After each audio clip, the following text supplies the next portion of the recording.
আবারও আক্রান্ত সাংবাদিক। ঘটনাটি ঘটে গতকাল রাত প্রায় আনুমানিক 1:15 নাগাদ। রাজধানীর মরচমণি এলাকায় কিছু দুষ্কৃতীদের হাতে আক্রান্ত হয় কর্তব্যরত 6 জন সাংবাদিক। জানা গেছে, পেশাগত দায়িত্ব পালনে যাওয়ার সময় আচমকাই একটি গাড়ি থেকে 2 জন ব্যক্তি নেমে মারধর করে প্রসেনজিৎ ভট্টাচার্য নামে এক সাংবাদিককে। তাকে বাঁচাতে গেলে আরও 5 জন সাংবাদিকের উপর আক্রমণ সংগঠিত করে ওই দুষ্কৃতীরা। জানা গেছে, দুষ্কৃতীরা গাড়িসহ 6-7টি বাইক নিয়ে সংঘবদ্ধ আক্রমণ চালায় সাংবাদিকদের উপর। আক্রান্ত সাংবাদিকরা পূর্ব থানার ওসি রানা চ্যাটার্জির গোচরে বিষয়টি নিলে সাথে সাথেই ঘটনাস্থলে ছুটে আসে পুলিশ। ঘটনায় অভিযুক্ত একজনকে আটক করে সাংবাদিকরা। পুলিশ এসে তাকে পূর্ব থানায় নিয়ে যায়। পরবর্তীতে সাংবাদিকরা আরও 3 জন দুষ্কৃতীদের বিরুদ্ধে মামলা দাখিল করে। এখন দেখার বিষয়, সাংবাদিকদের উপর আক্রমণের ঘটনা নিয়ে পুলিশ প্রশাসন কতটা নড়ে চড়ে বসে। রাতের আধারে সাংবাদিকদের উপর এই ধরনের বর্বরচিত আক্রমণ রুখতে পুলিশ প্রশাসন কতটা নিরপেক্ষ ভূমিকা পালন করবে, এটাই এখন দেখার বিষয়। 3 জন অভিযুক্তরা হলেন সুকান্ত দেবনাথ ওরফে নিশান, সৌরভ ভট্টাচার্য ও আকাশ বণিক। Bureau report, Shyamali Tripura. अच्छा तो आपके बाकी दो जो एफआईआर ने आकाश बनी अभी जो फोन है अभी अरेस्ट हुआ है और सौरभ भट्टाचार्य के पहले 2 और 3 पुलिसमैन को अरेस्ट किया इमीडिएटली आफ्टर एफआईआर तो तीनों एफआईआर ने दैट सेक्शन का जहाँ तक बात है डेफिनेटली हम स्ट्रिंजेंट सेक्शंस लगाएंगे इसमें और वी विल एंश्योर कि justice is done and we will follow it up. तो दिस इज रिगार्डिंग ये केस। बाकी की अगर ड्यूरिंग और कोई नाम हो आपके पास में इन्वेस्टिगेशन में हमारा आईओ जब आपसे एग्जामिन करेगा, अगर आपको फर्दर कुछ मिले नहीं तो हम अपने से पता करेंगे। अगर और कोई एक्यूज्ड है तो उसको भी हम लोग डेफिनेटली हम एक्शन लेंगे और प्रॉम्प्टली एक्शन लेंगे, वो मैं आपको एश्योर कर रहा हूँ।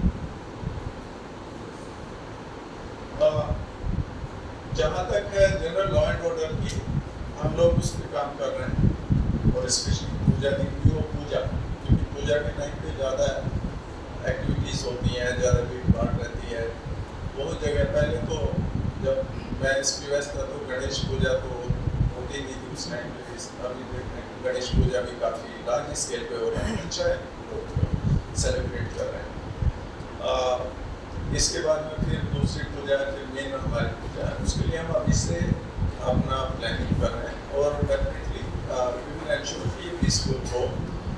जहाँ तक रात के समय है, आप में से कुछ साथियों ने बताया कि आपको कभी प्रॉब्लम हुई है कुछ तो we have taken note of that and we will ensure कि आपकी प्रॉपर सोल्यूशन आपकी नहीं हो। हम जिम्मेदार हैं सभी, each and every individual who is residing here in the state, चाहे वो कोई हो, चाहे गरीब हो, अमीर हो, किसी हो। बाकी और जो आपने कुछ स्पेसिफिक केसेस बताए हम लोग रिव्यू करेंगे इसमें और हम देखेंगे कि definitely will follow it.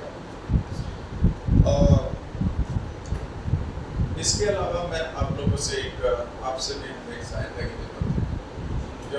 Sunny দেব রায়ের নেতৃত্বে আমরা আজকে ডিজি সাহেবের সাথে দেখা করেছি, যিনি ভারপ্রাপ্ত ডিজি সাহেব রয়েছেন। আমাদের ত্রিপুরার অতীত ইতিহাস রয়েছে, 2 জন সাংবাদিক আমাদের হত্যা হয়েছে, আমরা হারিয়েছি, আজকে পর্যন্ত কারোর বিচার হয়নি। অনেক সাংবাদিক গত 10-15 বছর হয়েছে, আমাদের প্রতিবাদী কলম পত্রিকা অফিস ভাঙচুর করা হয়েছে, একদম ধ্বংস করে দেওয়া হয়েছে, এটারও কোনো বিচার হয়নি। কালকে রাত্রে যে ঘটনা ঘটেছে আমরা স্তম্ভিত হয়ে গেছি, শহরের 4 জন সাংবাদিককে এইভাবে মারধর করা হয়েছে।